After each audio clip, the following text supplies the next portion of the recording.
2020 പെരുമ്പാവൂർ നിയോജക മണ്ഡലത്തിലെ സ്ഥാനാർത്ഥിയാണ് ലക്ഷ്മിപ്രിയ. ലക്ഷ്മിപ്രിയ അപ്രതീക്ഷിത സ്ഥാനാർത്ഥിയാണ്. പക്ഷേ രാഷ്ട്രീയ നിലപാടുകൾ കൊണ്ട് നമ്മളെ നേരത്തെയും ലക്ഷ്മിപ്രിയയുടെ മുഖം നമ്മൾ കണ്ടിട്ടുണ്ട്. അങ്ങനെ നിലപാടുകൾ ഒളിച്ചു വെക്കുന്നൊരു വ്യക്തിയായിരുന്നില്ല ലക്ഷ്മിപ്രിയ. എന്തായാലും ഇപ്പോൾ പെരുമ്പാവൂർ മണ്ഡലത്തിലെ സ്ഥാനാർത്ഥിയെ എത്തിയിരിക്കുകയാണ്. എന്ത് തോന്നുന്നു ആദ്യം തന്നെ? അത് നേരത്തെ പ്രതീക്ഷിച്ചിരുന്നത്? വരും എന്ന് എനിക്കറിയാമായിരുന്നു. പക്ഷേ അത് ഇത്തവണ തന്നെ ഉണ്ടാകും എന്നുള്ളൊരു പ്രതീക്ഷ ഉണ്ടായിരുന്നില്ല. അപ്പോഴാണ് ഇങ്ങനെ 2020യിൽ നിന്ന് വിളി വരുന്നത്. ആദ്യം വേണ്ട എന്നൊരു ചിന്ത ഒരിക്കലും വന്നിട്ടില്ല. പക്ഷേ കുറച്ച് നമ്മളതിനെപ്പറ്റി നന്നായിട്ട് ഒന്നും കൂടെ ഒന്ന് മനസ്സിലാക്കണം എന്നുള്ളൊരു തീരുമാനത്തിൽ അങ്ങനെ കുറച്ച് ദിവസങ്ങൾ ആലോചനയ്ക്കായിട്ട് എടുത്തു. എന്നിട്ട് തന്നെയാണ് യെസ് എന്ന് പറഞ്ഞത്.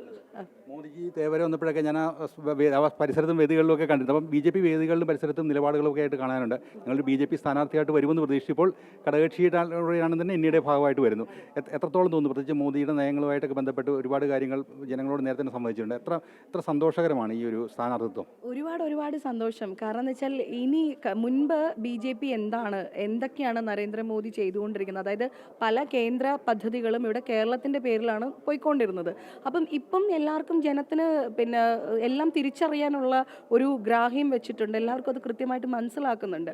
അതുകൊണ്ട് തന്നെ നമുക്ക് ഒരുപാട് വലിയ ബുദ്ധിമുട്ടുകളില്ല. 12 വർഷമായിട്ട് മോദിജി ഭാരതമെമ്പാടും ചെയ്തു വെച്ചിരിക്കുന്ന വൻ വികസന പദ്ധതികൾ ഇപ്പം ജനത്തിന് പൂർണ്ണമായിട്ടും മനസ്സിലാവും. ഇത് ഇന്ന ആൾ വന്നതുകൊണ്ട് കിട്ടിയിട്ടുള്ളതാണെന്ന്. ഇപ്പം നമ്മൾ തിരുവനന്തപുരം നോക്കൂ. തിരുവനന്തപുരത്ത് ഒരൊറ്റ സീറ്റ് നമുക്ക് തിരുവനന്തപുരത്ത് മാത്രമാണ് ഒരു മേയറിനെ നമുക്ക് കിട്ടിയിട്ടുള്ളത്, അല്ലേ? പക്ഷേ നോക്കൂ, ഇത്ര നാളുകൾ കൊണ്ട് എന്തുമാത്രം വികസനങ്ങളാണ് അവർ കൊണ്ടുവരുന്നത്.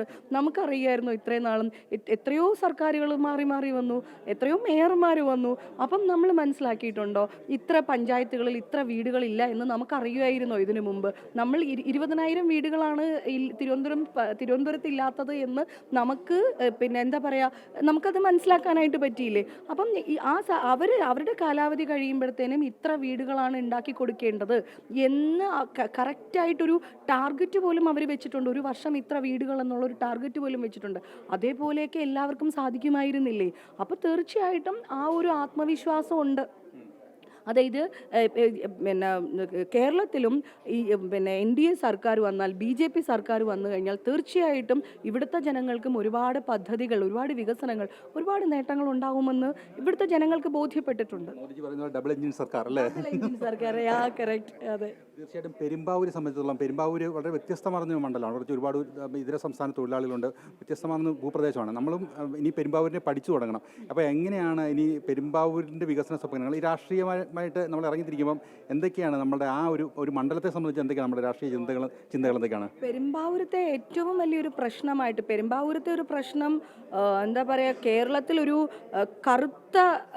കറുത്ത അടയാളമായിട്ട് ഇട്ടിരിക്കുന്നത് തീർച്ചയായിട്ടും നമ്മളുടെ ഈ അന്യസംസ്ഥാന തൊഴിലാളികൾ വന്നിട്ടുണ്ടാക്കുന്ന ഡ്രഗ്സിൻ്റെ ഉപയോഗം, അതിൻ്റെ ഉപഭോഗം വളരെയധികം കൂടിക്കഴിഞ്ഞപ്പം സ്ത്രീകളെ ആക്രമിക്കുന്നത്, പരസ്യമായിട്ട് അനാശാസ്യ പ്രവർത്തനങ്ങൾ നടത്തുന്നത്, ഇതുപോലെയുള്ള കാര്യങ്ങൾ പകല് പോലും നമ്മൾക്ക് മലയാളികൾക്ക് പുറത്തിറങ്ങി നടക്കാൻ പറ്റാത്ത അവസ്ഥ, ഇത്തരം കാര്യങ്ങളൊക്കെ നമ്മൾ ധാരാളം പത്രമാധ്യമങ്ങളിലൂടെ കണ്ടുകൊണ്ടിരിക്കുന്നുണ്ട്.